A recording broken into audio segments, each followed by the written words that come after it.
All right, so let's start with the basics. What even is amateur radio? Well, first off, think of it as this incredible hobby that lets you connect with people all over the world. You could be sitting in your bedroom and end up having a conversation with someone from, say, Japan or Australia. Pretty wild, right? Now, to actually work these radios, you want to get yourself a technician's license. This is kind of like earning your first set of wings as a ham radio operator. It's not just about memorizing a few rules either, though that's part of it. It's about learning the principles. Things like frequencies, how signals work, all the cool stuff that gets you on air and ready to go. And wait till you hear this. Amateur radio isn't just for fun, it's also super useful in emergencies. Like, imagine there's a big storm or an unexpected event where regular communications like cell phones or internet go down. Well, amateur radio operators can step in to help relay critical info. There's this one time I read about an operator who helped organize rescue efforts during a hurricane. It's hands-on, it's skill-based, and honestly, it feels a bit like being a real-life superhero with a headset. All right, so, diving in.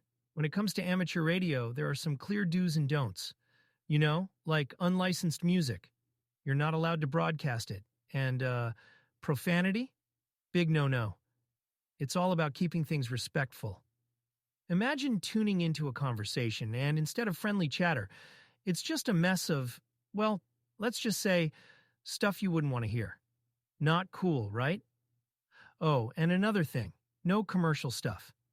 You can't use amateur radio to, say, sell a product or promote your online store. It's not like some marketing platform. The idea here is to preserve the amateur in amateur radio, keeping it purely passion-driven, you know? Then there's this one that trips some folks up, using your call sign. Like, every time you communicate, you gotta identify yourself with that call sign. It's kind of like your radio identity card. Not using it? Well, that's like showing up to a party without telling anyone who you are. Kind of sketchy, right? And here's a biggie. Retransmitting other people's signals. You just can't do it. I mean, think of it like this. If someone shares a private story with you, you don't go around telling everyone without their permission, right? It's about trust and boundaries. Now, let me throw in a quick example just to show why these rules matter. During a natural disaster, like, say, a hurricane, smooth, rule-abiding communication can literally save lives. Imagine emergency responders relying on amateur radio as their backup when everything else fails. If the airwaves were clogged with unlicensed chatter or noise, it could cause chaos, like people not getting the help they need on time. Following the rules, it's not just about staying polite, it actually makes a difference out there, you know? You know, it's easy to think of amateur radio as just a cool hobby, but honestly, it's so much more than that. Like, did you know it can play a huge role in disaster response?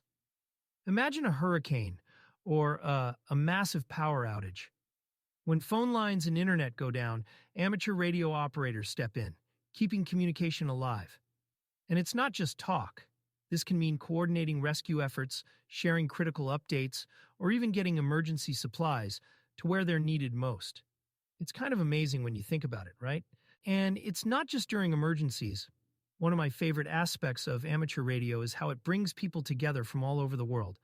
Seriously, the global community is a real thing here. I once read about radio operators connecting during major world events, like, say, goodwill messages during the moon landing. It's like a shared thread of humanity that stretches across countries and cultures, and all through just a bit of tech and a whole lot of enthusiasm.